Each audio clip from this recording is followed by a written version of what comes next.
No, Nicole is a PR agent rep for us.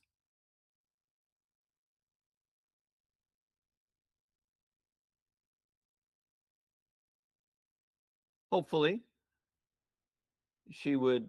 She told me that you guys had stuff, and she pushed it along to Justin, the social media guy.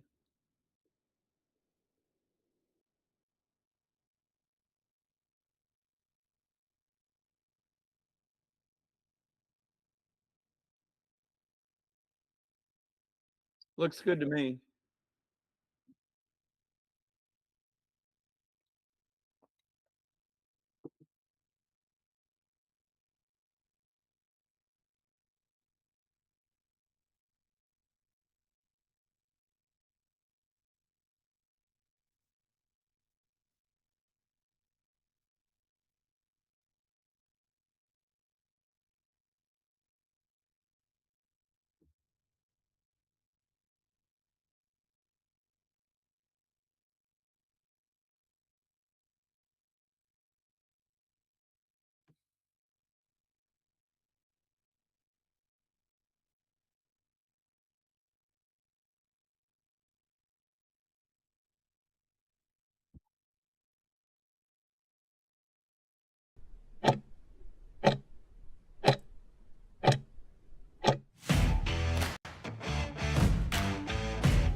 Hey, good afternoon. Actually, good evening, everyone, and welcome back to another another episode of On the Verge podcast. We're excited to have everybody back, and we've got some really interesting guests tonight. One very interesting guest, and one that's been on before. She's pretty interesting too. But we'll get to the introductions here in just a second. I want to first off just let everybody know this is On the Verge podcast, and I'm your state representative, Virgil Osborne. This podcast is a conservative podcast, and it is your conservative voice of Southern Oregon. So no topic is off limits. We talk pretty much about everything, even though we are a conservative podcast. We do allow others on here that are not so conservative from time to time, and whenever they ask to come on, we're happy to talk to them.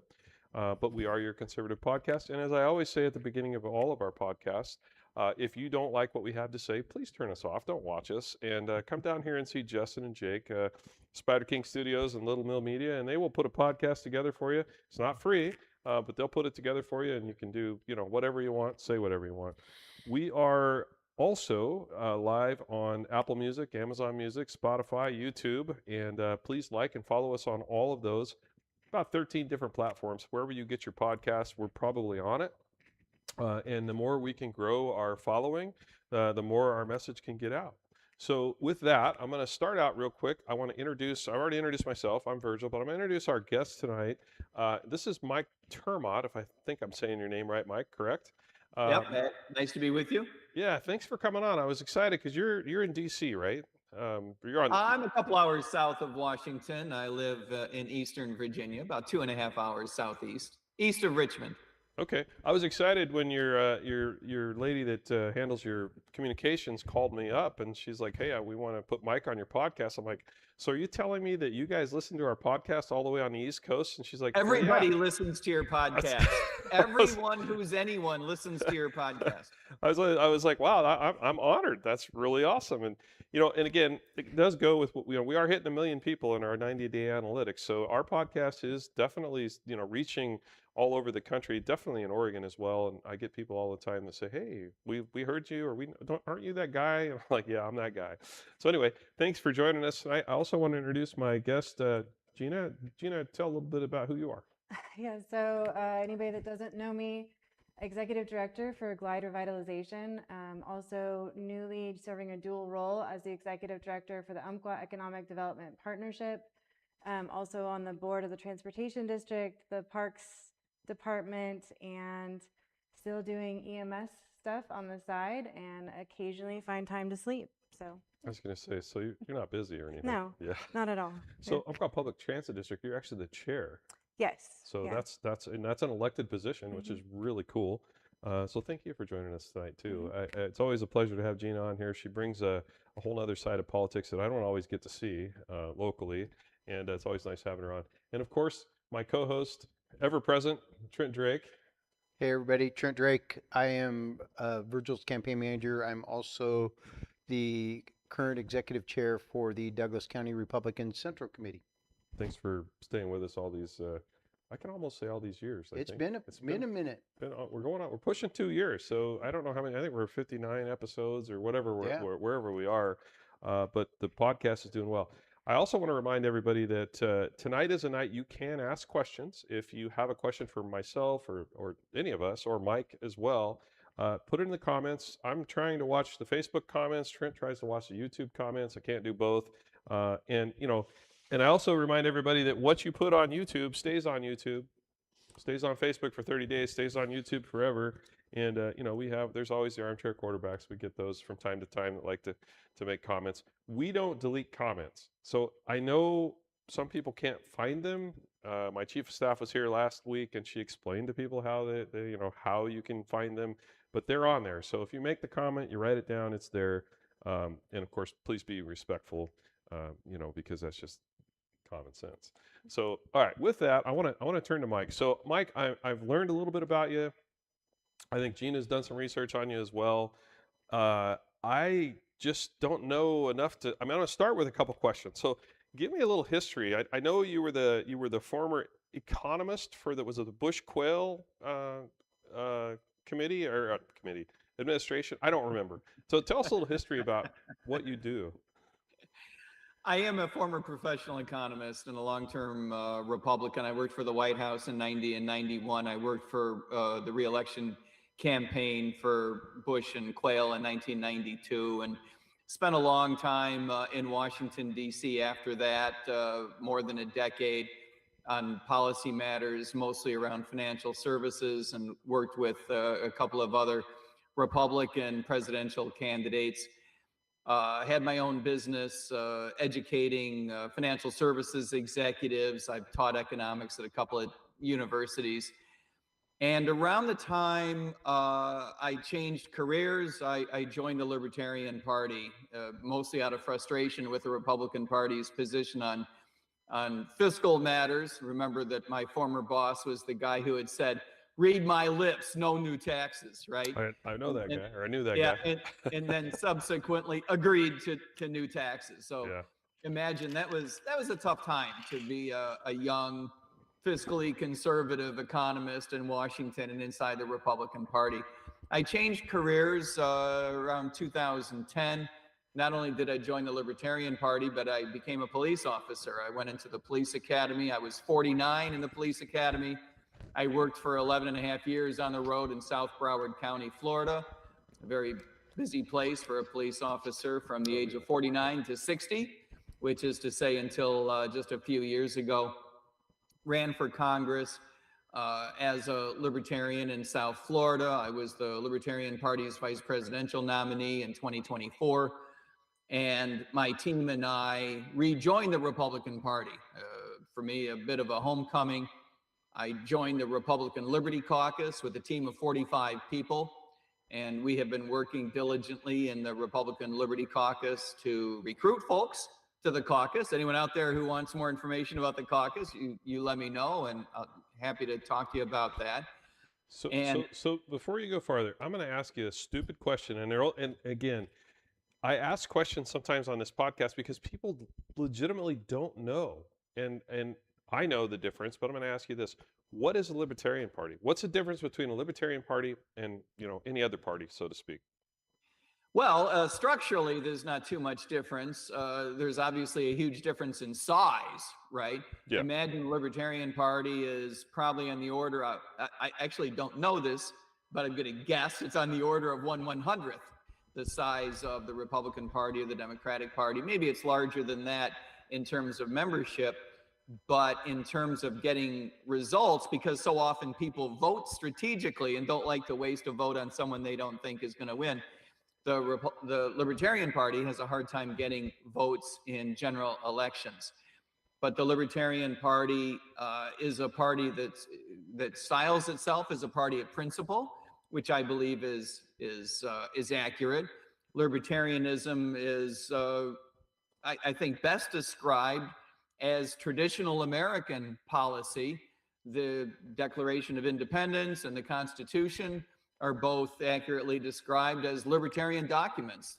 Libertarianism is a political philosophy that is skeptical of government, skeptical of big government, certainly, but is very much focused on protecting our individual rights, our individual liberties, even at the expense of government authority and government power. So the Libertarian Party and the Republican Liberty Caucus, of which I am a member and for whom I recruit, are both focused on the basics and what we, I think, used to call the basics in the Republican Party, which is to say fiscal conservatism and adherence to the Constitution, right?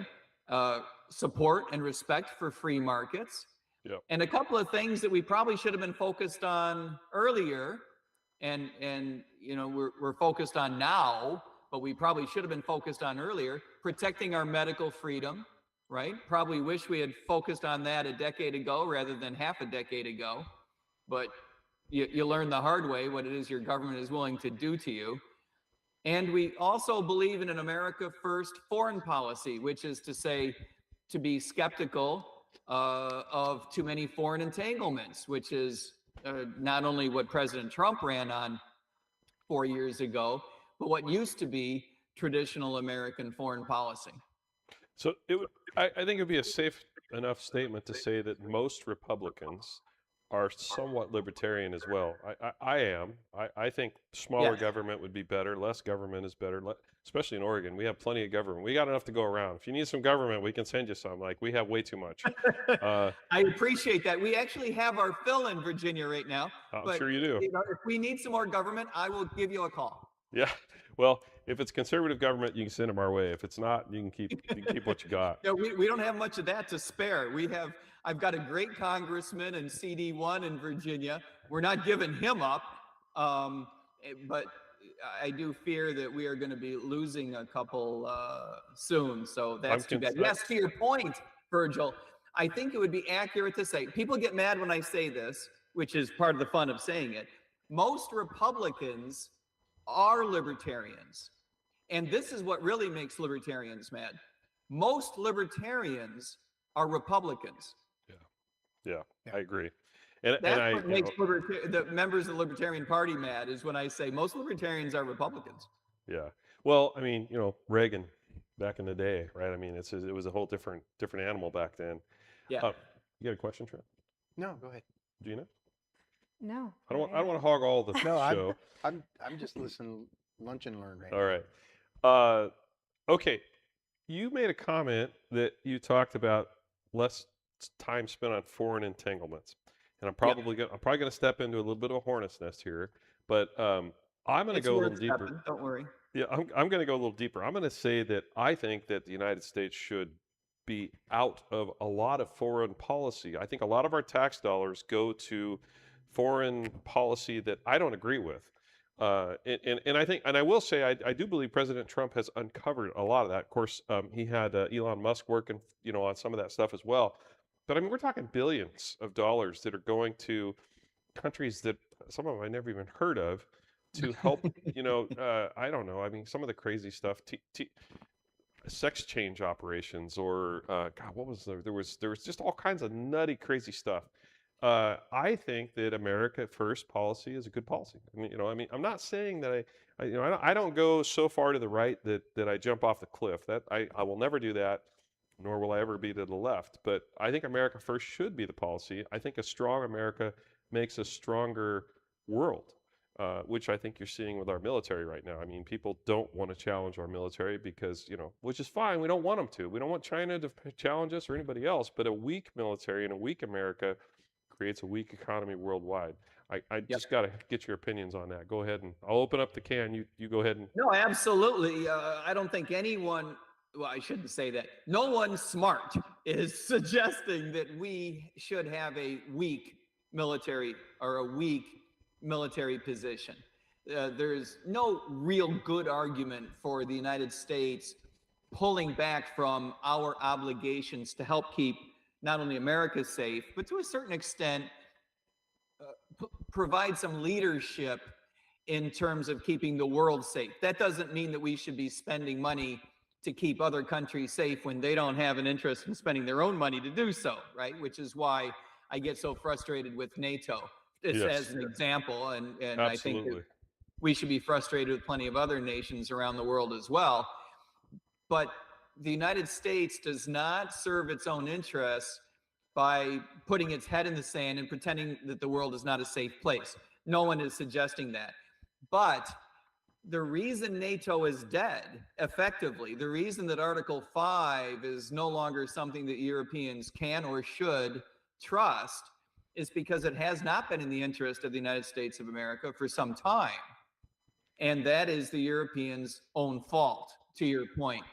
I would also point out that while you're completely correct that we spend billions on stupid things, not only in places that we couldn't name, but for reasons that we'd be embarrassed to name, right?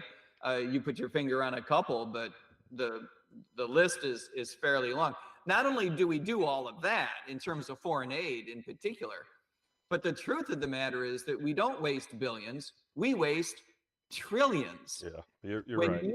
When you look at the wars that we have gotten into without a way of getting out of them, right? If you look at Afghanistan and Iraq and the previous generation, and sadly, the entirety of a generation of Americans were raised while those wars were raging. We wasted not billions or even hundreds of billions, but trillions, multiple trillions of dollars. And we caused the deaths. People don't like to talk about this, but it's important. We caused or contributed to the deaths, not of thousands or hundreds of thousands of people around the world, but over 1 million lives were lost around the world. And the reason that this is important is not merely because these are things that hold back our economy, that compromise our livelihoods, that cost us tremendous amounts of money, that cost us tax dollars, future tax dollars, that cost us in terms of inflation. All of that is true, right? But in addition to that, these wars have made us less safe, right? They threaten our ability to form alliances and relationships with our friends. They've undermined our relationships with people with whom we're not very friendly. Like they help us collect enemies, to be honest. They have caused our enemies to spend even more money on their own aggressive war positions, in particular Russia and China, and yes, Iran, and others about which I would be dubious, including, for example, Saudi Arabia and Turkey as just, side examples. But fundamentally, Virgil, you have to say that our government has made decisions that you wouldn't make, that most Americans wouldn't, Republicans or Democrats, that most Americans wouldn't make. I think it's fair to say that our foreign policy over the past, I was going to say 20 years, but probably really over the past 40 or even 50 years, our government has made decisions based on a set of ethics that does not align with most Americans' ethics. Well, Most I think we would saw not fund many of these wars at all, much less stay in them. I think we saw that in Vietnam era. I mean, I think we made some bad foreign policy, but I also think that I do believe. I mean, I lost a brother in Vietnam, so I mean, I'm sorry. My family's connected. Sorry, I'm very sorry. Thank you. I do believe that that war was fought with the intention of trying to keep communism out of Sure. South Vietnam, and also obviously trade. Everything revolves around being able to not control, let the communists control that area. And a lot of times I think wars are fought over oil, over trade, over policy. And I'm kind of with you. I think that the American public doesn't necessarily agree with every political war that we fought. The problem with that is that now the wars are fought on YouTube and Facebook and social media, and there's so many different opinions, and so I mean, you can sway a whole country by what happens on Facebook, and it's sad because the reality of it is a lot of the information is not true.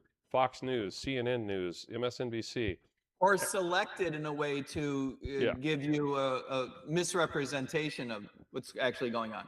Right, exactly. Now, and I do believe, like for instance, World War II, long before media was a real big thing, uh, millions of people died in that war too. And not only at Hitler's Yep. hands, but at our hands, we killed a lot of Germans, and so on and so forth. That war, I think, was fought for a just cause. But the world has become, in my opinion, I think the world has become so close now because of the social media and because of the internet. I mean, when I was a kid, if you were going to make a call to somebody in Europe, you had to do it at a certain time, cost a lot of money. If you could even figure out how to do it, go through the operator, whatever. Now it's like you can literally go on your cell phone and heck, you can do just about anything you want. You can call the International Space Station if you want, right? So um, I do believe They that. might take your call. They don't call me back anymore. Well, Ever since I said NASA was a big waste of money, they don't call me back. yeah, I'm concerned about the future of not just the United States, but the world because of the effect of the internet, frankly, and now AI. I turn on X and I look at some of the stuff and Facebook too, but mostly X seems to be the hotbed for AI. I couldn't tell you what's real and what's not. I mean, it's just that good. And, I'm, how old am I? 58 years old. I can make a decision based on, I can say, look, that's probably crap, or you're going to prove it. But if I was 10 years old and I turn on X and I look at it and I see something, it's probably going to stick in my mind forever that is how things are or whatever. I mean, there's things that happen, First especially with kids. impressions matter, and if it's Yeah. BS and you believe it, it's hard to overcome that. We used to have an expression in Washington: first number wins. You get it, right? Yeah. It doesn't matter how accurate it is. So you better work hard at making sure that first number has some validity behind it, because that's what people remember. Look, the age uh, uh, below which people are fooled keeps getting higher and higher. Yeah. Pretty soon, most 58-year-olds will not be able to discern what's real and what isn't. There's a huge threat to our populace for not being able to discern what is trustworthy. This is why the brands that you trust are becoming more and more important, right? Yeah. But as we all know, our splintered media has contributed to the problem, right? Not only do we create these echo chambers in which we only hear what we want to hear, that's a huge problem. Yeah. But the media have learned to just feed us the crap that we want to hear. Oh yeah. And their own adherence to truthfulness has been undermined. I don't think it's accurate to say just because we have thousands more media outlets than we ever used to, we have greater access to better information. That is not necessarily a true thing. We have plenty more access to crappy information, Yeah. and we have better access to mainstream media that's Yeah. full of crap. But I don't see a lot of evidence that suggests that the new world in which we live is a better, easier place to figure out what's going on. Right. And to your point, and I'll shut up in a minute, and by a minute I mean in a few years.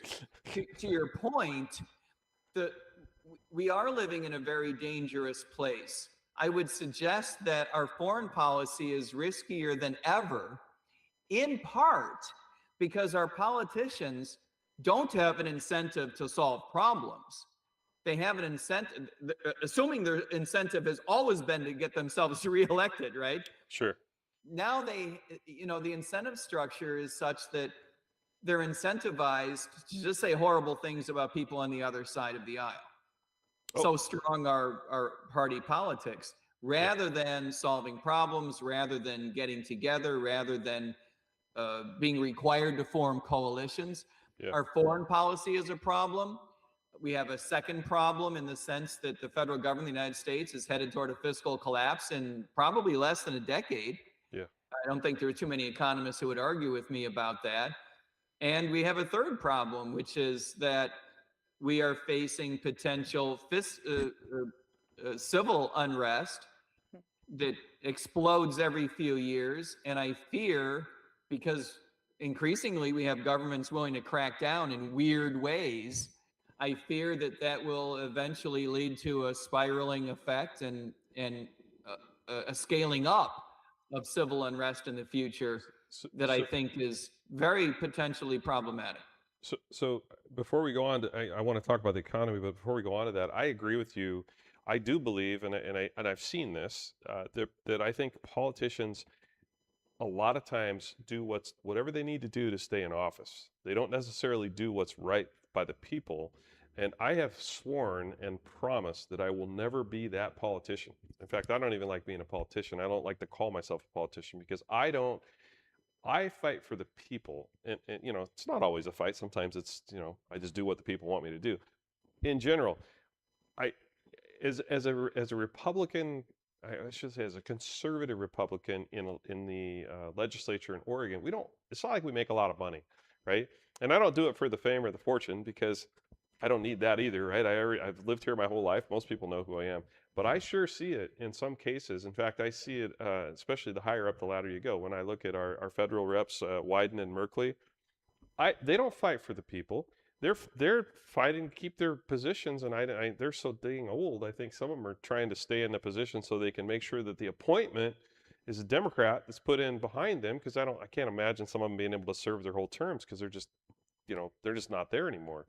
I hate that. I hate that about politics, but it's just politics, right? I mean, I can't In fix many it. cases, I think you're absolutely correct, especially about the appointment thing. And I think most politicians have such egos that they believe that they remaining in power is a good thing for the people Yeah, per se, right? yeah, They just can't imagine that anyone who would come behind them would be worth a damn. And yeah, that is its own problem. The other issue is that whereas you might believe that politicians have always felt that it was more important for them to stay in power than to do what's right by the people. This is a long-term problem.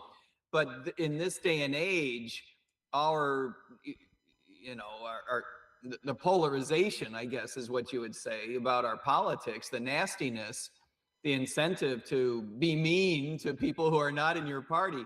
This has created this situation where if you want to stay in power, which is maybe something the politicians wanted to do 100 years ago, but today, if you want to stay in power, you have to say insane things about people in the other party, yeah, and you do not have to contribute to actually coming up with solutions.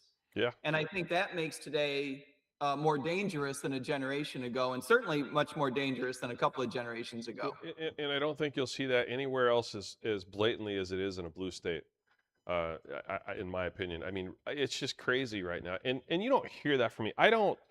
I just can't. I'm not that guy that's going to go out and say every Democrat's bad because, frankly, most of the Democrats that I know are really good people, right? I'm sure they are. But the politicians that I know, even the politicians. I mean, I work in Salem, right? I mean, I have to work with these folks every day. That's part of the job, which I don't mind. Um, the majority of the Democrats in the legislature are really good people, and the majority of them, I think, are really working for the concerns of their constituents in their districts, right?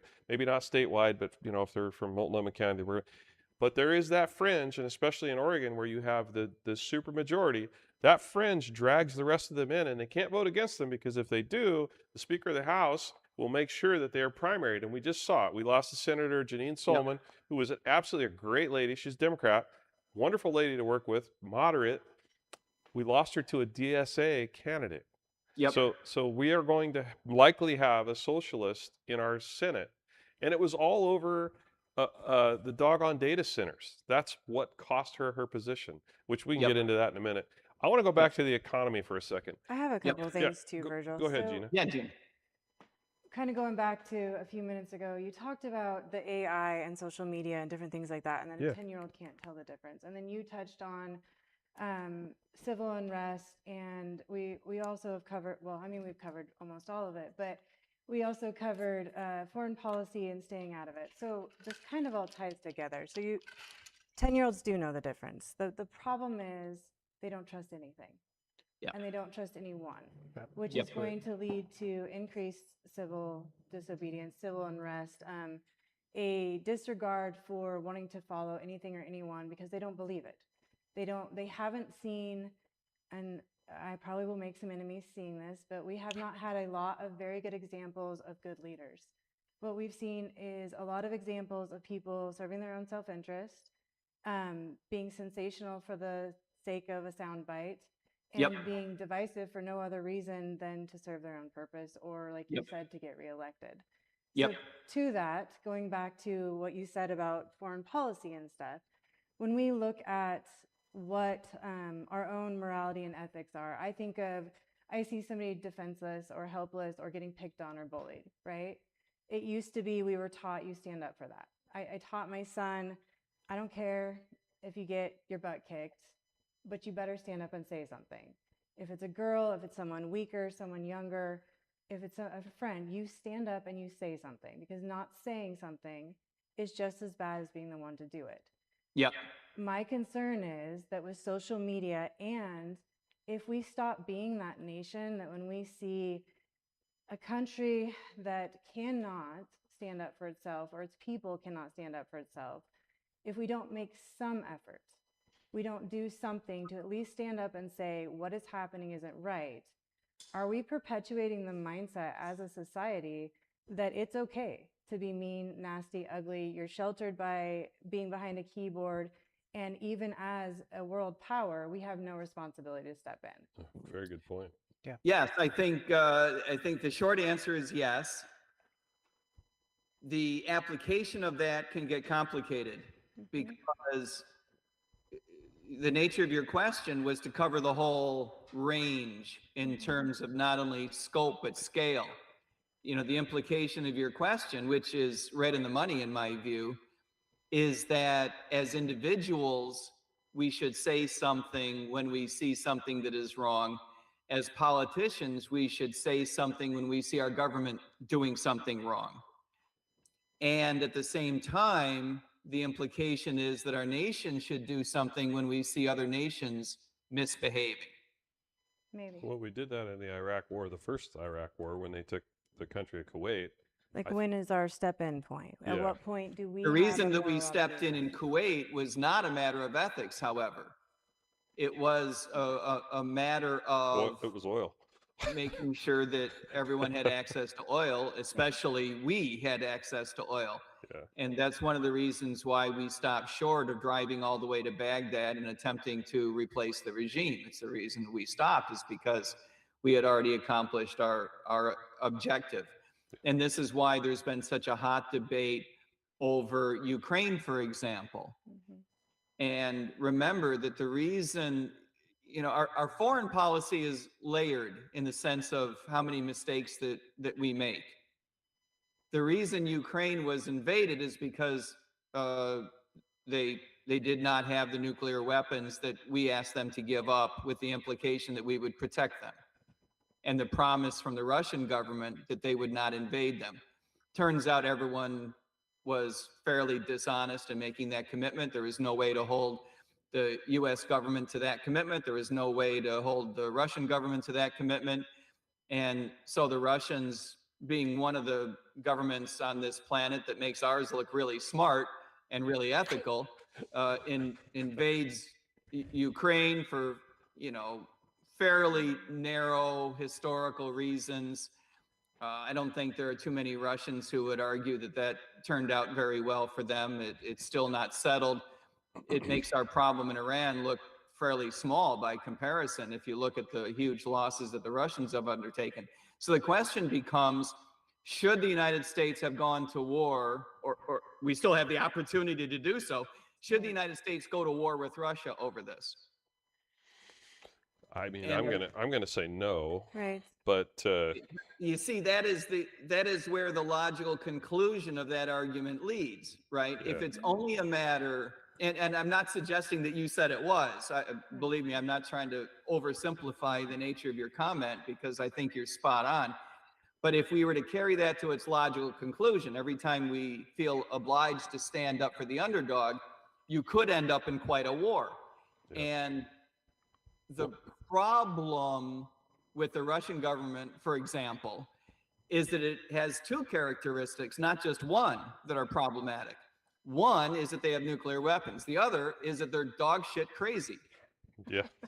And I don't mi- think that's where Yeah. And it makes it very unpredictable. Yes. If it were, you know, if you had nuclear weapons and I had nuclear weapons and you and I ended up mad at each other, I think that we would have a pretty good chance of working that out. And then you replace one of us with Vladimir Putin, who quite literally doesn't care about hundreds of thousands of his own people's deaths. Yeah. Literally thinks the Enlightenment was a bad idea. Let that sink in. Yeah. And whose legacy seems to be dependent on him resurrecting the Russian Empire. Okay, you put those three things into a blender, and what pours out is fairly unpredictable. So I agree with the implication that we want to stand up for the underdogs around the world. It becomes a matter of what does stand up for mean? Yeah. Yes. And I think that this falls into the category of we want to show leadership, but that doesn't mean every problem is ours. And it certainly doesn't mean every problem is only ours, right? No.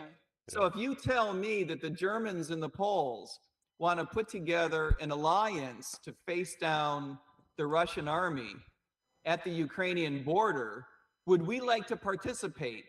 I think the chances of that being a yes are a lot greater than just, you know, would you like to go to war on your own with Russia? Well, But- but we are financing that war on the Ukraine side. We're the ones that's supplying the bullets. We have supplied a huge proportion. Thank goodness the Europeans have finally stepped up. Yeah. But, you know, to your point, Virgil, if were it not for the fact that the United States shouldered a disproportionate share of that burden from the beginning, which I thought was totally inappropriate, were it not for that, we see now that the Europeans would have stepped up earlier.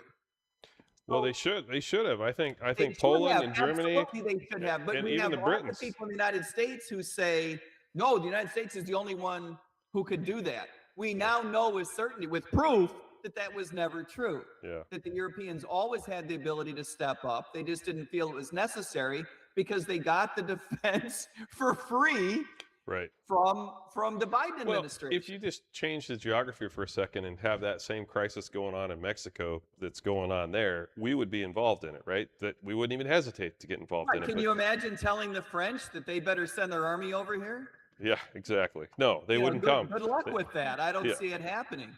Well, that would have been Canada, but yeah, they can have Canada back. I'm all right with that. I think we got a better shot at the Canadians doing the right thing than we do the French, but Yeah. that's a whole nother podcast. I agree. Gina? No, I agree. I think the question becomes is our first responsibility is to our own, right? I don't think that we can ignore things on a global level that could have negative implications to the US. And I also think as human beings, we have a certain moral responsibility to at least do something, right? When we see something that is wrong. But I think the risk analysis comes in just like it would for an individual. If you see a liquor store getting knocked over and your family By three guys with machine guns and you run in with a letter opener, it Yes. could be a bad day. Yes, so we have to, as a nation, start evaluating better what is the risk benefit to this. Is it something that we should immediately step in? Should we play that? And I don't ever want to be the one making that decision or in that place where I have to justify that, because I think it's very easy to sit back and say we should have done this or we should have done that. But when that decision was put in front of us, what information did the person making that decision have at the time? Yeah. And how good was that information? Were they given bad information? I think that you're spot on. And by the way, I want to argue with you about one thing. You said that you didn't want to be that person making the decision. If I'm going to be perfectly honest, and you know, there are always times when perfect honesty is not a good idea, but you know, let's be honest with each other on this podcast, if not the rest of the day. I would be extremely comfortable with you making that decision by comparison to having other politicians make that decision. Absolutely, I would want you to make that decision. But you've never met Gina before. I think I'll go with the politicians. No, I'm just kidding. No, because I already know that politicians suffer from the incentive structures that we just discussed earlier. Right. Yeah, which goes back to Give the me- libertarian point of view. I would love to have someone who is civic minded, who was not merely climbing the ladder for the sake of power, and especially, here's the best part, someone who says they don't want the responsibility of making the decision. That's my guy.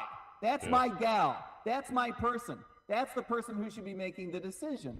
Well, and I want to interject too. I'll tell you, I guess I'm a politician. I'm elected, so I have to call myself what I am. I worry about our kids. I mean, I'm old, right? I'm 58. I got another hopefully 20, 30 years, whatever. But I'm done, right? 10, I mean, we all 10, are. You get 10. Maybe 10. I don't know. But I worry about the next generation. I worry about the grandkids and the kids. And I know, when I was in high school, I was trying to buy a house. I was like, oh my God, how can I ever afford? Well, a house when I was in high school was $65,000. A house today that you'd want to live in, $365,000, right? I mean, how in the heck is a kid going to do that on a wage scale that's probably comparable to 12, 15 years ago? When we make these decisions that are affecting the world, the economy affects us, which I don't want. I want to get into the economy with you because I know you're an economist and this is important to me. I'm going to get off and I see we have Representative Scarlatos on here now chastising me for not having him on because he likes to talk foreign policy. Of course, he was in the National Guard and he was in the military overseas. I do got one thing to Gina's point. Yeah. The part of what we're seeing today is we're seeing information, but not good information. Like you said, it's splintered, it's fragmented, it's biased. It's not the right information. We're seeing our young people come up with this. They think they know what they know, but they don't know what they don't know. And a great example of this, I have a client that he still drives. He's in his 90s, and he has a tattoo on his wrist. And I asked him to show the girls in there and asked them in my front office if they knew what that was. The only person that knew what that wrist tattoo was a gal that was my age. All the people under 40 years of age went, well, that's a weird tattoo. And he was a survivor of Auschwitz. I was just going to say, probably, yeah. And when he explained to them what that was, the one girl, she goes, I thought that was more rumor than anything. Yeah. And that just blew me. I was floored. I said, didn't you learn this? This was freshman year high school, 8th grade stuff. We don't teach it anymore. And to me, that's just remarkable that people don't come up with the understanding of our history of being involved in wars and conflicts and everything, to have that basic understanding. And when they're getting information, they can go, BS, truth. Yeah. And you just don't see that anymore. Very difficult for youngsters. I agree with you. I certainly feel like the young people in my life, I've got kids and other youngsters, right? I feel like they are victims of the media culture that exists today. I think it's extremely difficult for them to discern what is real and what's not. Not only is media at fault, but I think, and this goes to Gina's earlier comment, I think our governments lie to us more than young people appreciate. And I use the word lie, but that, there's a whole range, right, of things that the government doesn't do a very good job of disclosing, does a pretty good job of covering up, and sometimes just abject lies, right? That does happen. We just came off of the Rand Paul, Anthony Fauci hearing, which I found disappointing, not because I think Anthony Fauci is a bad scientist or a bad doctor or overpaid or a weenie, all of which I think is true. What really bothers me is, how do I say, can we set the bar higher than just staying out of jail? It seems like the argument has become, should he go to jail or shouldn't he? And his highest calling is now keeping himself out of jail. I think there are more important things at stake than keeping a guy who made $400,000 a year out of jail. I think what's really at stake is that we figure out what it is that the government knew, when it knew it, why did it cover certain things up. We already know with a pretty good degree of certainty now certainly the intelligence complex of the federal government believes, for example, I'll get off of this example in a moment, but I think it makes Gina's point, that we know that the COVID-19 virus leaked out of a lab in Wuhan, China. The issue is not, strictly speaking, whether that happened, but what was the chain of events that led to it, and how do we prevent it from happening again? And of equal importance, especially to pediatricians and libertarians, how do we keep the government from telling us things that are not completely true when it does happen again? Right. And that's why I'm so disappointed with Anthony Fauci taking the fifth. Not because I believe that he necessarily did something of which we could convict him in a criminal court. I really don't care, right? I suspect that we probably could. But more important, much more important than that, is how, as a nation, do we stand up when we see our government doing something bad? You know, Gina said, aren't we perpetuating the problem if we don't stand up? Here is a perfect example where our government has done some things that are stupid and some things that are unethical, and quite possibly a few things that were illegal. But how do we keep this from happening again in the future? That's what we should be concerned about, Right. rather than so many Democrats just saying, well, I like Anthony Fauci and I don't want him to go to jail. I'm sorry, that's not an interesting comment. I don't care how much you like him. It brings to mind a phrase: absolute power creates absolute corruption. I mean, ultimately, right? And I'll tell you, I mean, Oregon's an example of that, right? I mean, absolute power has not been in the Republicans' hands for a while, and it's created absolute chaos and a dumpster fire in many of our larger cities. There was a comment made by Ross Van Houten that what if we spent the money we spent on wars, we spent on the economy, and spent it on jobs? I mean, hey, right? I agree. But there is a way to do that. It's called stop spending. Well, yeah, I mean, exactly. Okay, I am getting farther down the rabbit hole of stuff here, but I want to get back to the economy for a second. You're an economist. The nation, I feel, I don't, look, my 401k says it's better off now when Trump's in office than it was before he was in office.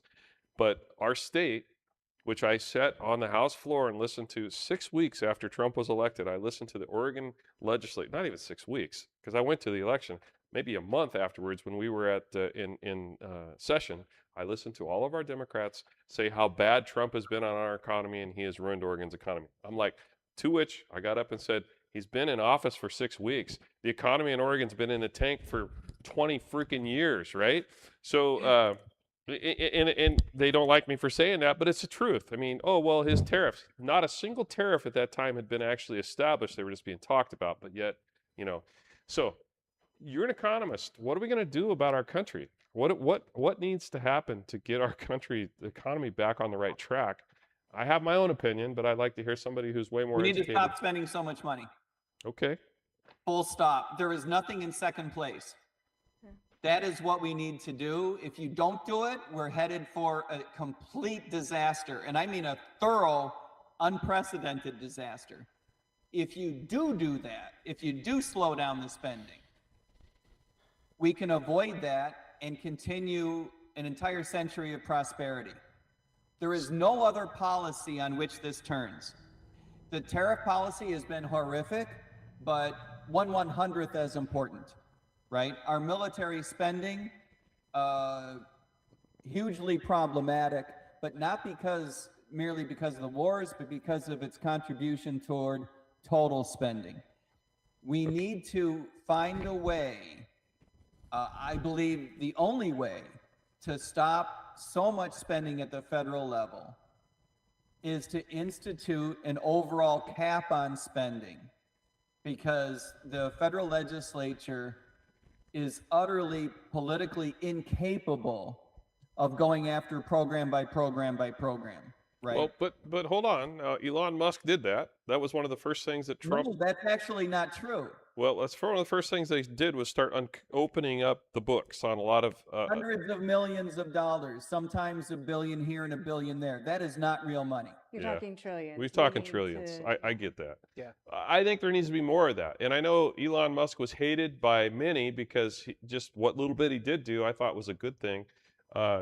It's just sad that I don't see when you go a government contract, for instance. I'll go back to Oregon for a second because I'm an Oregon politician, but I am talking nationwide.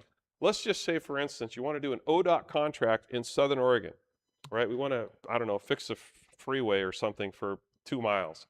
We can't just go do it with the lowest bidder from a contractor that's here locally. We have to make sure that contractor meets the DEI requirements. That contractor has to be union, and the list goes on and on and on. So now, instead of a guy making $25 an hour, whatever the wage may be, to do the work, that guy's making, $80 to $100 an hour because he checks the boxes, right? Which is good for that guy, but all of our dollars are the ones that are going to it. And I think on a nationwide scale, the same thing's happening. I mean, buy a shovel. If it's a government shovel, it's going to be 4 times more, well, more than that. And right now we have the same thing happening with our fire contractors. And I hate to sound, it's going to bring up, I'll just open up this can of worms, but I'm pretty closely tied to what's happening here in Southern Oregon with our forest fires. We have a mess, and I meet regularly every week I meet with the governor's office and with the state fire marshal's office. Well, people are getting fat on government contracts. People are getting paid thousands of dollars a day to do nothing. And so now we have a problem where people are coming in and they're underbidding and trying to get, just trying to get in on the contracts. But at what point does the government have to step out of this equation and say private industry works better when capitalism works, right? And we aren't doing that. We're becoming more, in my opinion, more socialist geared. We're putting money in places we shouldn't put it. And you're the economist. Go ahead. Of course it's true. Of course it's true. Your instincts are 100% right. And the reason that these stories are important is not because of their scale, right? You see one individual, you see a contract, you see a few $1 million wasted. It's not the scale that makes the story important.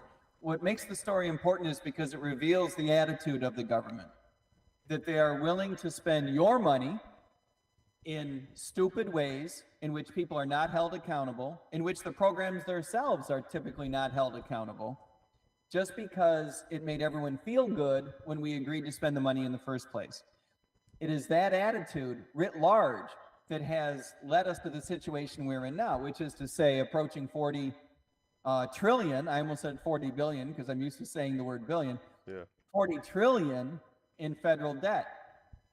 And that is not largely to overpaying people and overpaying contracts, but it is due to the same attitude, which is agreeing that the government should be spending all kinds of money to make people feel good and to get politicians reelected or elected in the first places, in some cases, without accountability, literally accountability for the implications of the future.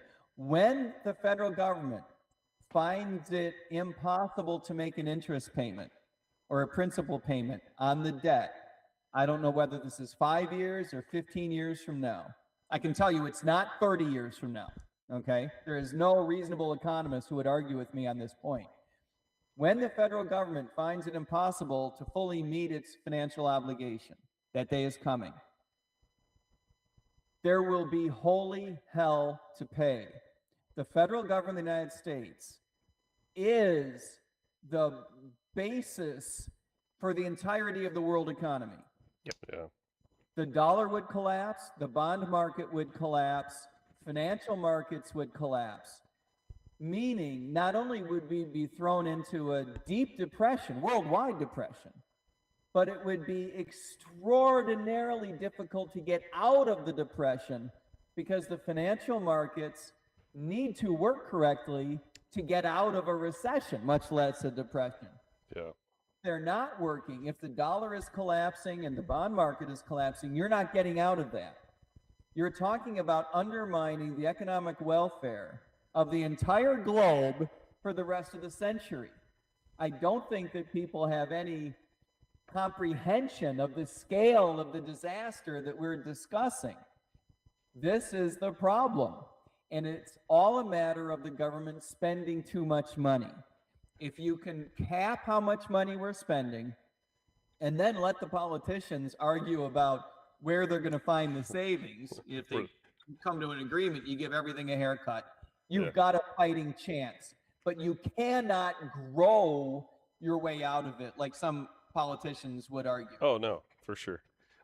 Okay. This is why I have an economist on the show, because now you're scaring the hell out of me. But in a smaller world in the state of Oregon, we have the same problem. And I think the first thing I would do if I was governor, the very first thing I would do, every agency would take a 10% haircut right off the bat, and then we would evaluate the performance of the agency to decide whether or not that agency either needs to exist or if it needs to be led by new leadership. Okay, I want to real quick. I want to mention our sponsors because we're getting to that point in the show, and so everybody on hold, and then I'm going to give everybody a last minute. You got a question? No, go ahead. Okay. Yeah. We don't have our Looking Glass Brewery sign up, I don't think. So doggone it. Crap. I just had dinner there tonight. All right. And I want to mention that Mark and Lydia now are offering food on Tuesdays, and it's Taco Tuesday. Okay. And Jody is doing. Last week it was just pulled pork. This week it was barbecue pulled pork, street tacos. They were awesome. It was nice to have something different and right there versus the food trucks. So we had a little dinner my wife and I did before we came in. That sounds very good. I'll be right there. Yes, sir. Yeah. But So what's the name of the place? Are you trying to say people Where's the should go to Looking tacos? Glass Brewery? people should go to Looking Glass Brewery not only for the best Looking beer. Glass Brewery. Yep. Yeah. They're a local a brewery here locally, and they're just amazing people that run it, and they're a sponsor of our show. You know, the interesting thing about podcasts, the way we do our podcast, it doesn't happen for free. We have to pay for it every week. We have a bill. Yeah. So we have sponsors that come on, and Looking Glass, those guys have always been the first ones to stand in line to, hey, we want to help you. We like the message, so we appreciate them. I forgot Mark also put they have tacos, nachos, margaritas, and pina coladas now. There you go. They actually have a what is it? It's a margarita that they It's a bourbon slushy. bourbon slushy. And Amazing. They have a full bar. yeah. Yeah. Yep. Now that's something they've done new, and that bourbon slushy is Yeah, it's good. You don't want to drink too many of those. Yeah, All right, let's move on to the one's next good. one. You want to talk about Bob Murray real quick? absolutely Bob Murray Trucking. Again, another one of our core sponsors, and I believe Bob's watching tonight. Yep. Him and his wife Kimmy. Bob Murray Trucking moves over 1 million pounds of dirt a day and some kind of material. They also have been involved in helping with fire mitigation. They're actually on the fire lines right now Yeah, too, yeah. fighting fires. He was telling me that the other We day. will pray for them. They do amazing things. And what's amazing about Bob is his trucking company isn't just local Douglas County. He's statewide and multi-statewide. His trucks go over the border.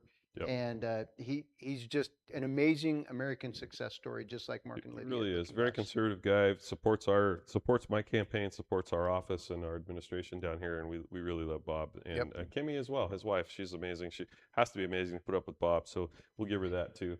Also, Becky Holmes, she is one of our local insurance agents.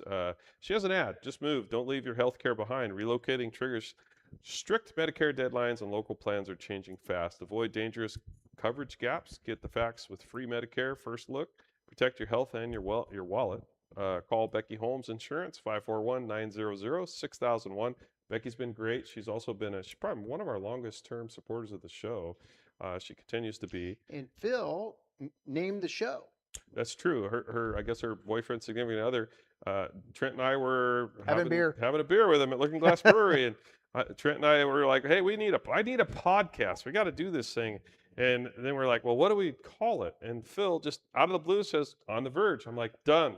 Yeah. There's no reason to go any farther. How come everything that we did you decided to run for office was over beer? It was all over beer. I know Yeah, it. I think it's important. And pizza. Yeah, I don't and wanna pizza. forget Yeah, pizza. everything that creates longevity and smarts. I also want to give a shout out to a couple of other folks that have been big supporters, and they've both been on our podcast, and I'm sure they will again. And one is Commissioner Chris Boyce. he has been a supporter of our podcast as well. We support him. He's in a runoff right now for our local commission, and we're standing behind him, hoping he does well there. Thank you, Chris, for what you do. Also, Senator David Brock-Smith is also part of our podcast. He kind of hasn't been on in a while. We got to get him back on, but he's usually on. He's been here. on the run. Yeah, he's been on. He's working really hard to defeat Jeff Merkley, our sitting Democrat federal. I don't want to call him a politician. I'd call him worse. But anyway, I don't want to go there. So thank you, David. And I just wanted to give you a shout out tonight. I know wherever you are, you're probably working your butt off somewhere to make the state a better place to live. And am I forgetting anybody? I don't think so. No, I think we're good. Okay. All right. So with that, I'm going to give you, Mike, I want to give you the chance to have the last word. We didn't even get to talk about your vice president thing we talked about, but I'd also like to have you back on again at some point if you'd like to come back to the show. I would love that. We have lots more to talk about, of course. Thanks for giving me your ear and letting me share these thoughts with you, of course. Yeah, we're running a campaign to earn the vice presidential nomination of the Republican Party, of course. And it's based on two big ideas. One is we believe that someone from the Liberty Movement should be included on the national ticket, whether it's me or anyone else. The Liberty Movement should be included. And that's for a couple of different reasons, but basically to make the Republican Party more competitive, to unify the Republican Party, and to recognize that's the direction in which the Republican Party is going. As young people come into the Republican Party, they will be more liberty-minded. They'll believe in the basics, especially adherence to the Constitution, respect for free markets and fiscal conservatism, and protecting our medical freedom, and of course, an America First foreign policy. This is the direction that the party needs to go, is going, and so someone from the Liberty Movement should be on that national ticket. And number two, or number one, depending on how you look at it, we believe that the way that the Republican Party, and by the way, the Democratic Party too, chooses its vice presidential nominees is objectively stupid. This idea of just deferring and allowing one individual to make the choice is old-fashioned and not a good idea. To just allow the presidential nominee, indeed, by default, requiring the presidential nominee to choose the vice presidential nominee is not a good idea. It's not a good idea in terms of not always getting the A team. I'm not going to name names, but there have been plenty of examples, right, where someone picks someone and then everyone has to pretend like it's genius, right? No matter what they say. Barack Obama wakes up one day, says it's going to be Joe Biden, and everyone says, "Oh my goodness, it's genius." Why didn't we think of that? He bumped his and head. Joe Biden That's why. says, "Oh, it's going to be Kamala Harris." Oh, genius! Why didn't we think of that? And of course, some of these ideas are not very smart at all.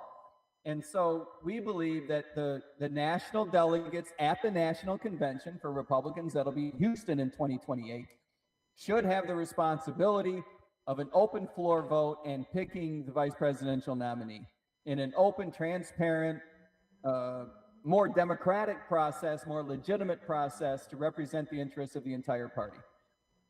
The other reason for that is because it would make a stronger, more legitimate vice president, more legitimate vice presidency.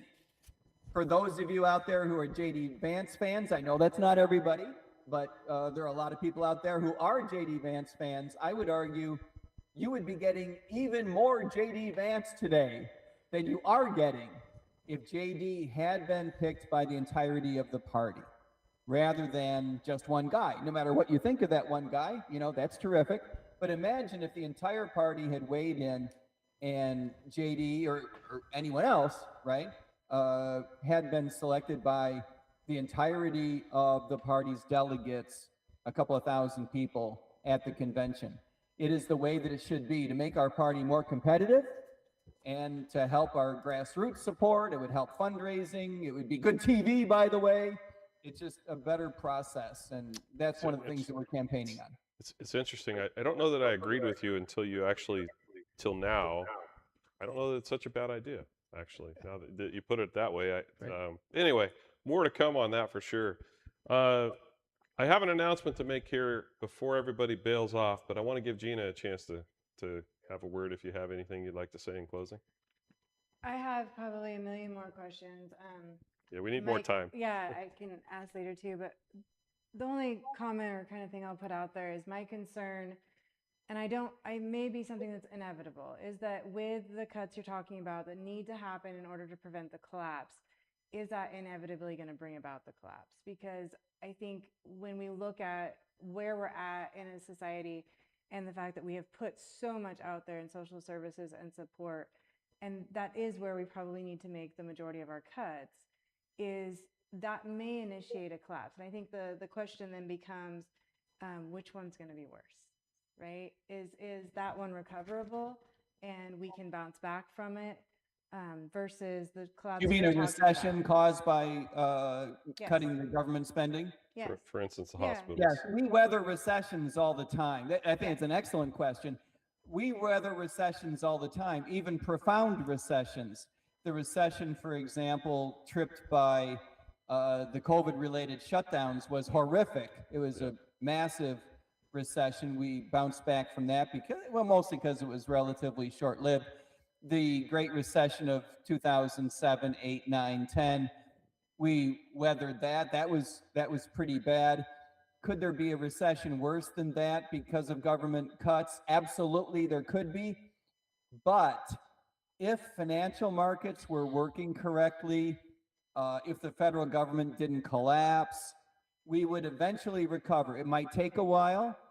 We would eventually recover. I might go so far as to argue that if you did this correctly, the recession wouldn't have to be so bad. But taking your point, what if it were, right? What if we had a bad recession? The answer is we would eventually recover. Whereas, if the federal government misses an interest payment, you can't recover. Right. You can't recover because the mechanisms by which recovery takes place would be destroyed. Collapse. Financial markets work on trust. Yeah, very interesting. Once the trust is gone, it takes decades to build. Yeah. And so you might argue, okay, well, in a couple of decades, we'll be okay. That's true. I mean, it could be true, might not be true. But nobody wants a massive worldwide depression while people are starving and dying in the streets for 2 decades. Okay. Trent? Well, first of all, thank you for coming on. The economics part for me, I was nerding out. Economics was part of my minor in college, and I studied Milton Friedman. And what you said tied into a quote he said one time, that if the government took over the Sahara Desert in 5 years, they'd be out of sand. And that is exactly right. Friedman is also the one who taught us that all government spending costs we as taxpayers, costs Yes. American citizens. Yep. Whether you pay for it in the form of current taxes, whether you pay for it in the form of future taxes, right, paying off the debt that the government incurs in order to pay for the spending, or whether we pay for it in terms of a hidden tax through inflation. One way, because the Fed monetizes it and then buys the government debt. One way or another, all government spending is a burden on we as citizens. That's right. And I think that politicians live fat and happy off the idea that most Americans don't realize that. There is this sense, not explicitly, I don't think many Americans would say there is such thing as a free lunch, but I think that there is a sense of disregard for the implications of the costs of government spending. I totally agree. Brent Hunsaker said, Mike is a smart person. However, I would like to hear more from Gina Beam. So you have another fan tonight, Gina. And Brent, I will just tell you right now, Gina is welcome on this podcast anytime. All she has to do is pick up the phone and tell me she wants to come on. She's welcome anytime, and she knows it. So we'll get her back on here. And I agree. I think that you need to do a podcast in the future, just the three of you. Or if I were lucky enough to score an invitation again, don't ask me questions. Let me contribute to the question asking, and we'll get Gina on the run and ask her some of these things. As a matter of fact, I think it would be an interesting show. Don't be mad at me. Okay. I think it would be an interesting show to ask exactly the same questions of her, including the ones that she was asking.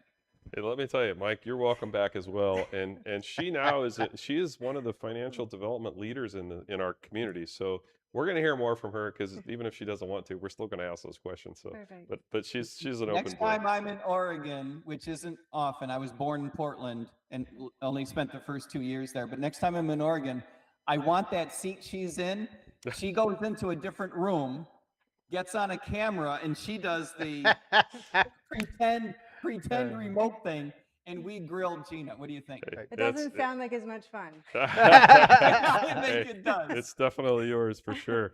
Okay, so I want to real quick. We're kind of out of time, but I want everybody to know that by popular demand, next Tuesday, I think we're working on it. I talked to her today. Christine Drazen will be on the show, and I don't know if her chief, her campaign manager, maybe Shelley, might join her as well. But Christine will be on the show to talk about her governor campaign for gubernatorial campaign. And Christine and I have known each other a long time. We've served together in the legislature. I've served on her leadership team in the legislature. So I'm looking forward to that one. So next Tuesday, you don't want to miss the podcast. If you are concerned about Oregon politics, this is the number one thing should be on everybody's mind. We all need to make sure we change our governor. We can't afford 4 more years of what we have. The following Tuesday, so far, I have Lisa Woods. She's a city councilor in Sutherland. She talked to me today and asked if she could come on the podcast, so I think we will. Might even ask Gina to come back for that one too, if you'd like. Or whatever. So we'll have it should be a good podcast as well. Okay, with that said, Mike, we are out of time, and I wish I had another hour to talk with you. This has been a great podcast. It's amazing. I've learned a lot tonight, stuff I did not know, and I think we've probably taught a lot of people stuff they didn't know either. So keep up the good work and plan on coming back. I do want to say one last time also, please like and follow us on YouTube, Facebook. We're on like 13 different platforms: Apple Music, Spotify Music.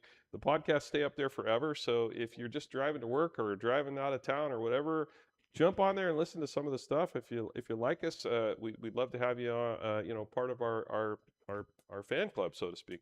The more followers we get on YouTube, the more the message gets out. And clearly it made it to the East Coast, and it looks like it's continuing to get farther and farther. So thank you again, Mike, for joining us. Thank you, Mike. Gina, thanks for joining us. Trent, thanks for always being here as well. And with that, I will say good night and have a great rest of your week, everybody. See you guys. Thanks, Mike. Thanks, Mike. Thank you.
A lot of